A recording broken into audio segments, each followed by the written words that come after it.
Hello friends, welcome to health Tamil. நான் தாங்க உங்கள் ஹெல்த் தமிழ் சுமதி பேசுகிறேன். நம்ம ரெசிபி இன்றைக்கி கை முறுக்குங்க. இந்த கை முறுக்கு தான் நம்ம ரெசிபி. இது நாம் எப்படி செய்கிறதுங்கிறத நம்ம பார்க்கலாங்க. ஈஸியான முறையிலேயே நம்ம ஸ்நாக்ஸ் குழந்தைங்களுக்கு ரெடி பண்ணி கொடுத்துடலாம். ரொம்ப சுலபமாக, டைமும் அதிகம் இல்லாமல் ஒரு 10 மினிட்ஸில் சீக்கிரமாகவே செஞ்சு கொடுத்துடலாம். சரி, வாங்க வீடியோவில் போய் பார்க்கலாம். அரிசி நல்லா ஊற வச்சு ஒரு 2-3 மணி நேரம் நல்லா ஊற வச்சு நம்ம ஒரு படி அரிசி எடுத்துருக்கேங்க. இன்னைக்கு புழுங்கல் அரிசி தான். இதை நம்ம நல்லா அரைச்சி இட்லி காட்டுற மாதிரி நல்லா நைஸாகவே ஆட்டி வச்சுக்கோங்க. இதுக்கு ஒரு 300 கிராம் பொட்டுக்கடலை. இதை நம்ம பவுடராக அரைச்சி வச்சுக்கலாம். மிக்சியில் தண்ணி விடாமல் பவுடராக அரைச்சி வச்சுக்கலாம்.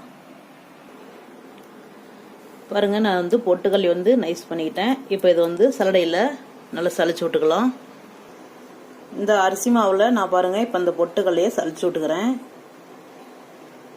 அரிசி மாவு அந்த அளவுக்கு நல்லா கெட்டியாகவே அரைச்சிக்கோங்க. தண்ணி விட்டு கொலன்னு பண்ணிட வேண்டாம்.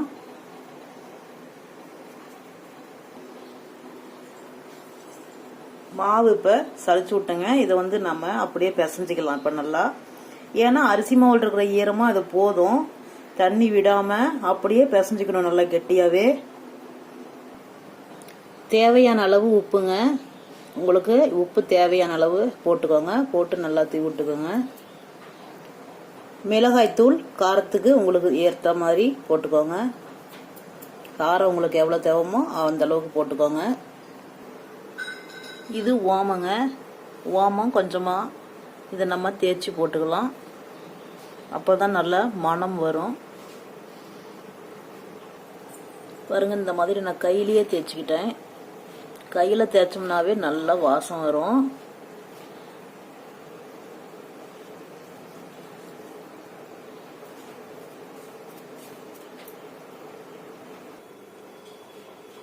கொஞ்சமாக எள்ளுங்க. நாம் கருப்பு வெள்ளை எள்ளு எது வேணாலும் போட்டுக்கலாம். நான் கருப்பு எள்ளு தான் போட்டிருக்கேன். இதே மாதிரி நீங்களும் போட்டுக்கோங்க. இது எல்லாமே வரப்படியாக போட்டுக்கிட்டேன். இனிமேல் தான் பிசையணும்.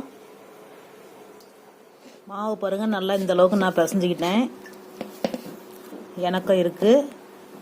இந்த அளவுக்கு பிசைஞ்சிக்கோங்க கெட்டியாவே. நான் பச்சை வெண்ணெய் தாங்க போட்டிருக்கேன். இதில் போட்டு பிசைஞ்சிக்கிறேன். நீங்கள் நெய் இருந்தாலும் போட்டுக்கோங்க, இல்லை வெண்ணெய் இருந்தாலும் போட்டுக்கோங்க. இந்த அளவுக்கு கொஞ்சமாக ஒரு 2 ஸ்பூன் அளவுக்கு போட்டிங்கன்னா போதும்.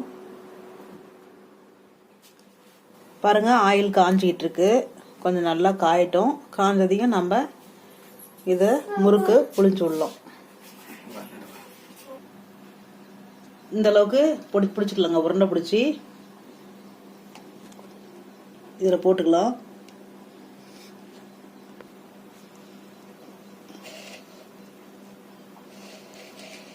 இவ்வளோதாங்க முறுக்கு புளிஞ்சு வச்சு.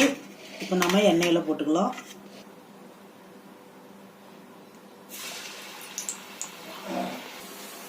கொஞ்ச நேரம் வெந்ததையும் கொஞ்சம் திருப்பி விடணுங்க. எல்லாமே கொஞ்சம் வேகட்டுன்னு திருப்பி விட்டுக்கலாம். பாருங்க, இவ்வளோதான். நம்ம சிம்பிளாகவே நம்ம வீட்லேயே செஞ்சிடலாங்க. ரொம்ப கஷ்டம்லாம் கிடையவே கிடையாது. பாருங்க, இப்போ முறுக்கு ரெடி ஆயிடுச்சு. சரிங்களா? நம்ம இதே மாதிரி செஞ்சுக்கலாம். குழந்தைங்களுக்கு இப்போ லாக்டவுன் இல்லாமல் வெளியில் போய் எதுவும் ஸ்நாக்ஸ்லாம் அதிகம் வாங்கியும் தர முடியாது இல்லைங்களா? வெளியிலையும் போக முடியாது. அதனால் நம்ம வீட்டில் இருக்கிற பொருளை வச்சு நம்ம குட்டீஸ்லாம் ஸ்நாக்ஸு ரெடி பண்ணி கொடுத்துடலாம். இந்த மாதிரி ஃபஸ்ட்டு நம்ம போட்ட முறுக்கெல்லாம் செவந்துக்குச்சு. நம்ம அதை பார்த்து ஒன்று பார்த்து எடுத்துக்கலாம். பாருங்க, இதெல்லாம் நல்லா செவந்துக்குச்சு. இந்த மாதிரி நல்லா செவந்ததாக பார்த்து எடுத்துக்கணும். நம்ம இந்த நுரையெல்லாம் அடங்கிருங்க. இப்போ முறுக்கு வெந்துக்குச்சுனாவே இந்த நுரையெல்லாம் இருக்காது. அப்படின்னா நம்ம தெரிஞ்சுக்கலாம் இந்த முறுக்கு வெந்துருச்சு அப்படிங்கிறது. நாம் அதிலேயே தெரிஞ்சுக்கலாம். ஃபர்ஸ்ட்ல நம்ம ஸ்டார்டிங்கில் போடும் போது நுரை நிறையா வரும். பாருங்க, வெந்துக்குச்சுனாக்கா அந்த நுரையெல்லாம் அடங்கிரும். முறுக்கு கலரும் சேஞ்ச் ஆயிரும்.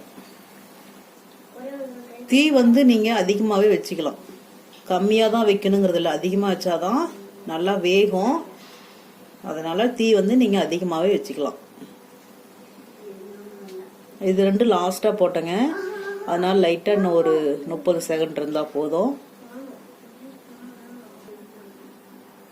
இதுதாங்க நம்ம கைமுறுக்கு, டேஸ்டியான கைமுறுக்கு ரெடி ஆயிடுச்சு. இவ்வளோதாங்க நம்ம கைமுறுக்கு ரெடி ஆயிடுச்சு. இதே மாதிரி நீங்களும் உங்கள் குட்டீஸ்க்கெலாம் செஞ்சு கொடுங்க. டேஸ்டியான கைமுறுக்கு ரெடி. பாருங்க, கொஞ்சம் ஆறுனாவே நல்லா மொறுமொறுப்பு வந்துடும், நல்லா அருமையாக இருக்குது. ஓகேங்க, இது வரைக்கும் நம்ம சேனலை சப்ஸ்கிரைப் பண்ணினா சப்ஸ்கிரைப் பண்ணிக்கோங்க, கூட இருக்கிற பெல் பட்டனையும் ப்ரெஸ் பண்ணிக்கோங்க. நீங்களும் செஞ்சு பார்த்துட்டு எப்படி இருக்குதுன்னு கமெண்ட் பாக்ஸில் கமெண்ட் பண்ணுங்கள். தேங்க்யூ.